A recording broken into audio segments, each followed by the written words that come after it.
कहानी की शुरुआत होती है एक सुनसान हाईवे के टोल बूथ से, जहां एक ट्रक ड्राइवर अपनी गाड़ी रोकता है और तभी वहां हेलमेट सूट्स पहने कुछ लोग उस पूरे इलाके को सैनिटाइज करते हुए दिखाई देते हैं, जिससे साफ इशारा मिलता है कि कुछ तो गड़बड़ है। वो ड्राइवर फ्रस्ट्रेशन में अपनी गाड़ी आगे बढ़ाता है और तभी सड़क पर अचानक एक हिरण आकर उसकी गाड़ी के सामने आ जाता है, जिससे गाड़ी का जोरदार एक्सीडेंट होता है और वो हिरण वही सड़क पर बेजान होकर गिर जाता है। ड्राइवर गाड़ी से उतरकर उस मरे हुए हिरण को देखता है और बिना किसी परवाह के अपनी गाड़ी लेकर आगे बढ़ जाता है, लेकिन तभी पता चलता है कि वो मरा हुआ हिरण अभी जिंदा है। उसकी हड्डियां अजीब तरीके से कड़कड़ाती है, उसकी आंखें पूरी तरह सफेद और बेजान हो जाती है और वो मरा हुआ हिरण वापस अपने पैरों पर खड़ा हो जाता है, जो कि इस पूरी तबाही की पहली खौफनाक झलक थी। इसके बाद कहानी आती है हमारे मेन कैरेक्टर सकू पर, जो सोल शहर में रहता है और एक बेहद स्वार्थी फंड मैनेजर है और अपनी नौकरी में इतना मसरूफ रहता है कि उसके पास अपनी बेटी सुवान के लिए बिल्कुल भी वक्त नहीं है। वो अपनी बेटी को खुश करने के लिए चिल्ड्रंस डे पर एक निंटेंडो कंसोल गिफ्ट करता है, लेकिन तभी सुवान उदास होकर बताती है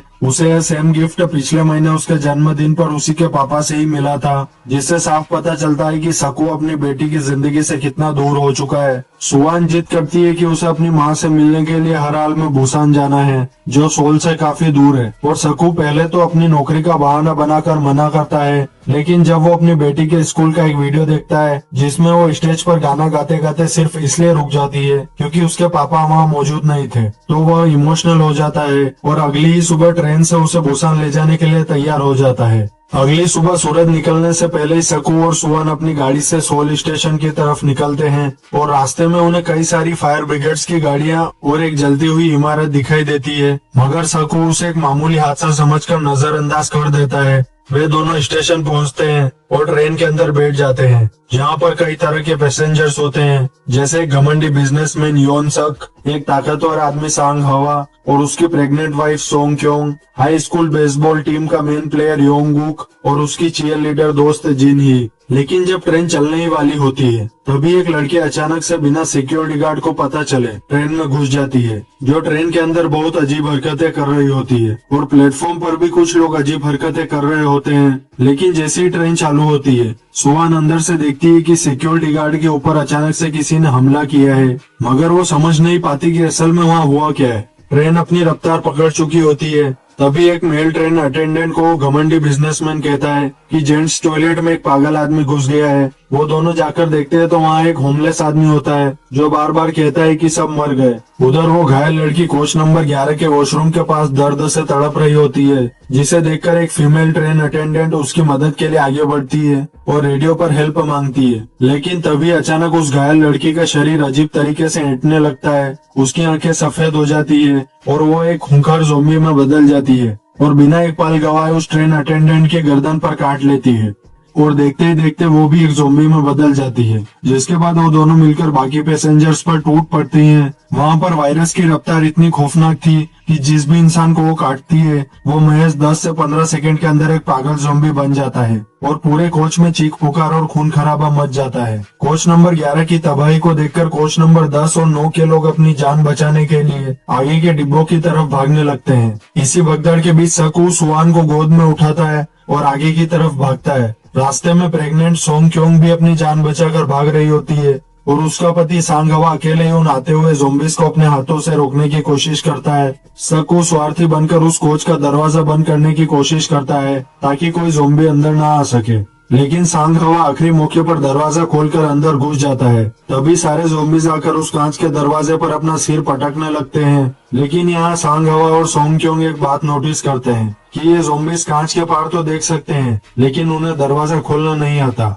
और जैसे ही सोंग क्योंग उस कांच के दरवाजे पर पानी से अखबार चिपकाकर उसे ढक देती है, वो ज़ॉम्बीज़ शांत हो जाते हैं, जिससे साफ हो जाता है कि ये ज़ॉम्बीज़ सिर्फ देखकर और सुनकर ही हमला करते हैं। ट्रेन के अंदर का माहौल अब पूरी तरह दहशत से भर चुका है। तभी ट्रेन के टीवी स्क्रीन पर लाइव न्यूज चलने लगती है, जिसमें दिखाया जाता है कि पूरे साउथ कोरिया में हिंसक दंगे भड़क उठे हैं। इसी बीच ट्रेन का ड्राइवर अनाउंस करता है कि अगले स्टेशन पर ट्रेन नहीं रुकेगी क्योंकि वहाँ का माहौल पूरी तरह तबाह हो चुका है। और जब ट्रेन उस स्टेशन से गुजरती है तो पैसेंजर्स खिड़की से देखते हैं कि पूरे प्लेटफॉर्म पर खून के प्यासे ज़ॉम्बीज़ ने तबाही मचा रखी है। सकू अपनी जान पहचान के एक आदमी को फोन लगाता है और वो आदमी कहता है कि मिलिट्री ने डाइजोन स्टेशन पर एक सेफ जोन बनाया है जहां सभी को उतारा जाएगा, लेकिन वो सभी लोगों को क्वारंटीन कैंप में डाल देंगे। सकू को वहां नहीं जाना था, तो वो आदमी कहता है कि मेन गेट को छोड़कर एक सीक्रेट गेट से जाना। ट्रेन डाइजोन स्टेशन पर आकर रुकती है और पूरी तरह सन्नाटा छाया होता है। सभी पैसेंजर से ट्रेन से उतरकर मेन एग्जिट की तरफ जाने लगते हैं, जबकि सकू चुपके से सुहान का हाथ पकड़कर उस सीक्रेट गेट की तरफ बढ़ने लगता है, जिसकी जानकारी उसे फोन पर मिली थी। रास्ते में एक होमलेस आदमी भी उसके पीछे आने लगता है, लेकिन जैसे ही सकू उस सीक्रेट हॉलवे के मोड़ पर पहुंचता है तो उसके होश उड़ जाते हैं, क्योंकि सामने खड़े सारे के सारे आर्मी सोल्जर्स पहले से इन्फेक्टेड होकर ज़ॉम्बीज बन चुके हैं। वो सिपाही जैसे इन लोगों को देखते हैं पूरी ताकत से उनकी तरफ दौड़ पड़ते हैं, और दूसरी तरफ जो पैसेंजर्स मेन एग्जिट की तरफ गए थे उन पर भी सैकड़ों ज़ॉम्बीज का झुंड ऊपर से टूट पड़ता है, जिससे पूरे स्टेशन पर भगदड़ मच जाती है। स्टेशन पर मची इस भयंकर भगदड़ के बीच सभी पैसेंजर्स वापस अपनी जान बचाकर ट्रेन की तरफ भागते हैं। सांग हवा अपनी प्रेग्नेंट बीवी को बचाता है और वो सुवान को भी अपने साथ ले लेता है, क्योंकि सकू एक ज़ॉम्बी सैनिक का सामना कर रहा था। सकू किसी तरह खुद को छुड़ाकर भागता है। इधर सुवान, वो प्रेग्नेंट औरत सोंग क्योंग, बेसबॉल प्लेयर जिन ही और वो होमलेस आदमी ट्रेन में चढ़ जाते हैं, और इधर सकू, सांग हवा और बेसबॉल प्लेयर योंगुक ज़ॉम्बीज का सामना करते हैं और भागकर ट्रेन के कोच नंबर 9 में चढ़ जाते हैं। ट्रेन का ड्राइवर ट्रेन को आगे बढ़ाता है और डाइजोन स्टेशन से ट्रेन को आगे निकालता है। कोच नंबर 9 में फंसे सकू, सांग हवा और योंगुक को फोन के जरिए पता चलता है कि वो लोग कोच नंबर 13 के वॉशरूम में बंद है और बाहर ज़ॉम्बीज है। ये तीनों तय करते हैं कि वो चुपचाप हाथ पर हाथ धरे नहीं बैठेंगे।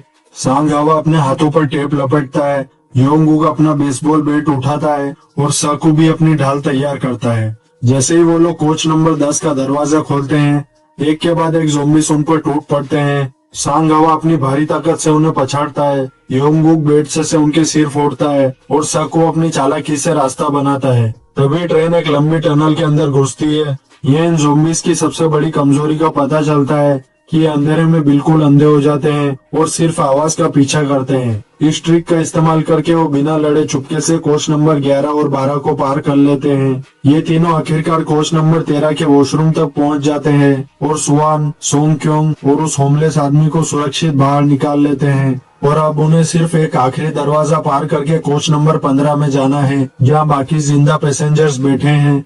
लेकिन कोच नंबर 15 के अंदर बैठा वो घमंडी बिजनेसमैन योन सक अपनी जान के डर से बाकी लोगों को भड़काता है और उस सुरक्षित दरवाजे को अंदर से लॉक कर देता है।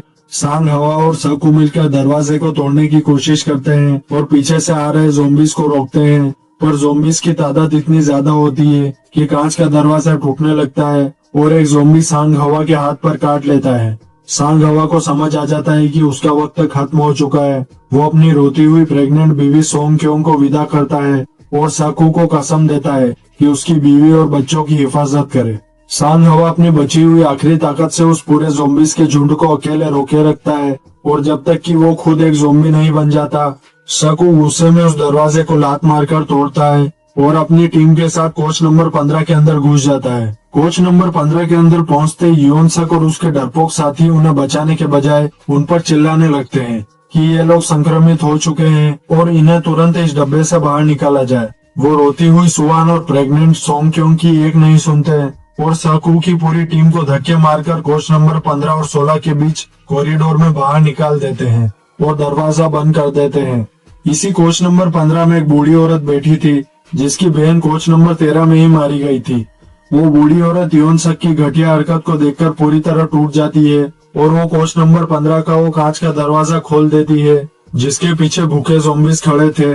दरवाजा खुलते ही सारे ज़ॉम्बीज अंदर आ जाते हैं और योन सक और उसके साथियों पर टूट पड़ते हैं, जबकि योन सक किसी तरह एक ट्रेन अटेंडेंट को चारे की तरह इस्तेमाल करके वॉशरूम में छुप जाता है। ट्रेन अब डीगो स्टेशन पर पहुंचती है, जहां आगे का ट्रैक एक दूसरी जली हुई ट्रेन के मलबे से पूरी तरह ब्लॉक था, जिसकी वजह से ड्राइवर को इमरजेंसी ब्रेक लगाने पड़ते हैं।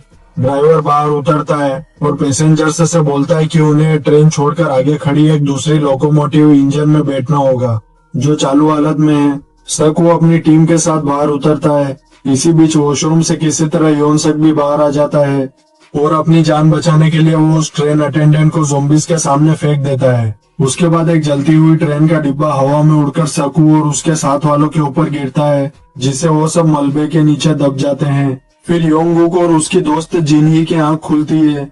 वो दोनों दो ट्रेनों के बीच फंस जाते हैं। वो लोग ट्रेन का दरवाजा खोलने की कोशिश करते हैं, लेकिन तभी पीछे से योन सक आ जाता है। वो जिनही को ज़ोंबी के सामने धकेल देता है। जिनही को एक ज़ोंबी काट लेता है और उसका दोस्त योंगुक अपनी दोस्त को इस हालत में देखकर उसे छोड़कर जाने से मना कर देता है, जिसके बाद संक्रमित हुई जिनही खुद योंगुक को काट लेती है। इधर योन सक ट्रेन का दरवाजा तोड़कर बाहर आ जाता है। इधर मलबे के नीचे फंसे सकू, सुवन, सोंगक्योंग और वो होमलेस आदमी चारों उठते हैं। वहाँ सैकड़ों ज़ोंबीज उस जलते हुए मलबे के कांच को तोड़कर नीचे गिरने लगते हैं। वहाँ पर वो होमलेस आदमी अपनी जान की बाजी लगा देता है और खुद को ज़ोंबीज के सामने झोंक देता है, ताकि सकू, सुवन और सोंगक्योंग को मलबे से निकलने का वक्त मिल सके। ट्रेन का ड्राइवर उस नए लोकोमोटिव इंजन को चालू कर देता है और आगे बढ़ने लगता है, लेकिन तभी बाहर खड़ा योन सक ड्राइवर को भी अपनी जान बचाने के चक्कर में ज़ोंबीज के आगे धकेल देता है, जिससे ड्राइवर मारा जाता है। योन सक किसी तरह भागकर उस चलते हुए इंजन के केबिन में घुस जाता है। वहीं पीछे से सकू, सुवन और सोंगक्योंग को लेकर दौड़ता है और उनके पीछे सैकड़ों ज़ोंबीज भी होते हैं। वो लोग उस चलते हुए इंजन के पिछले हिस्से पर जैसे तैसे करके चढ़ जाते हैं। उनके पीछे वो भयानक ज़ोंबीज भी इंजन के पिछले वाले हिस्से पर लटक जाते हैं। सकू उन्हें अपने पैर से मार मार कर उस ट्रेन से उनका हाथ छुड़वाने लगता है, लेकिन जैसे ही सकू ड्राइवर के केबिन का दरवाजा खोलता है, उसे एक झटका लगता है, क्योंकि उसके सामने खड़ा योन सक पहले ही संक्रमित हो चुका था और उसकी आंखें सफेद हो चुकी थी। ज़ोंबी बना योन सक पूरी ताकत से सकू पर हमला करता है। सकू अपनी बेटी को बचाने के लिए उस खूंखार ज़ोंबी से अकेले भिड़ जाता है। इस भयानक लड़ाई में सकू आखिरकार योन सक को ट्रेन से नीचे फेंकने में कामयाब तो हो जाता है, लेकिन लड़ाई के दौरान योन सक ने सकू के हाथ पर काट लिया था। सकू को समझ आ जाता है कि अब उसके पास ज़ोंबी बनने के लिए सिर्फ कुछ सेकंड्स बचे हैं। वो अपनी रोती हुई सुवन को आखिरी बार गले लगाता है और उसे सोंगक्योंग को सौंप देता है। सकू रोते हुए ट्रेन के बिल्कुल पिछले हिस्से पर जाता है और धीरे धीरे ज़ोंबी बनने लगता है और ट्रेन से नीचे कूद जाता है। लोकोमोटिव इंजन अब बुसान के बाहरी इलाके के एक बड़े टनल के पास आकर रुक जाता है, क्योंकि आगे का ट्रैक ब्लॉक है। ट्रेन से सिर्फ दो लोग निकलते हैं, सुवन और सोंगक्योंग। वो दोनों उस बड़े टनल के अंदर पैदल चलने लगती है। टनल के दूसरी तरफ साउथ कोरिया आर्मी के सोल्जर्स अपनी गन ताने खड़े हैं, जिन्हें धुंध में दो लोग आते हुए दिखते हैं। सेना का कमांडर ऑर्डर देता है कि ये लोग संक्रमित हो सकते हैं, इसलिए उन्हें सीधे गोली मार दी जाए। और सोल्जर जैसे ही ट्रिगर दबाने वाले होते हैं, तभी उस टनल में से गाने की आवाज आती है। वह सुवन थी जो रोते हुए गाना गा रही थी। इस गाने को सुनकर सोल्जर्स को समझ आ जाता है कि ये ज़ोंबीज नहीं बल्कि जिंदा इंसान है। सोल्जर्स तुरंत दौड़कर जाते हैं और उन दोनों को बचा लेते हैं। और यही